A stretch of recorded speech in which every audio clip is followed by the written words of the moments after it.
মা, হ্যাঁ মা, কই তোমরা? হ্যাঁ, এই দেখো কেডা আইছে। কেডা ডাকে রে? হ্যাঁ বাবু, তুই কই থেকে আইছস? হ্যাঁ, কালকে রাত্রে বেলা না তোর সাথে আমার কথা হইলো, আর না কয়ে তুই আমি কই থেকে আইলি? কেমা খুশি হও নাই?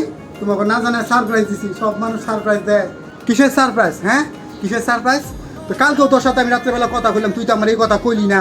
হ্যাঁ, আমার দুনিয়ার ঋণ পিন পইরা রইছে, কোনো কথা নাই বার্তা নাই, ফট করে তুই আয় বলছ, আয় বলছে আমার সারপ্রাইজ দিছস। হ্যাঁ, ওই দেখতো দেখি মিস্ত্রি দিয়ে কাম করাইছি, রাজমিস্ত্রি এখন পর্যন্ত কতগুলা টাকা পায়, আমার কিস্তির টাকাগুলো শোধ করা বাকি রয়েছে।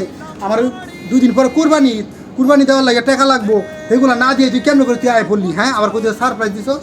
এই লেগে কি আমি আমার বাড়িতে না জিজ্ঞাসা করে না করে আইতে পারবো না? আচ্ছা, কয় বছর ধরে গেছি? 7 বছর ধরে গেছি। 7 বছরের মধ্যে কি আমি একবার আইছি? এত দিনে এত টাকা পয়সা পাড়াইছি, তাতে তোমার কিস্তি শেষ হয় নাই, রাজমিস্ত্রির কাম শেষ হয় নাই, আর আমি না কয়ে আইছি দেখে তোমার কাছে আমার কাছে কই এমন লাগবো? হ্যাঁ, আমার নিজের বাড়িতে আমার ইচ্ছা মতো আমার কোনো অধিকার নাই।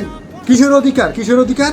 এর লিগে তুই কি সময় বুঝছে না বুঝছে তুই আয় পড়বি নাকি ফট কইরা? হ্যাঁ, একবার জিজ্ঞেস করার প্রয়োজন মনে করবি না যে আমার কোন জায়গায় সমস্যা, কোন জায়গায় কি হয়েছে না হয়েছে, এগুলো আমি না দেখে তোর কে আইতে কমু আর তুই ফট করে আয় পড়বি?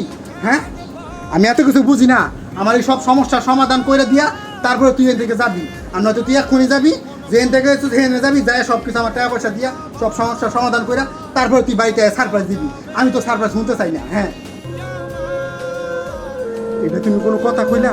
হ্যাঁ, আজকে আমার নিজের বাড়িতে আইতে হলে তোমার কাছে কইয়া অন লাগবো কি? হ্যাঁ,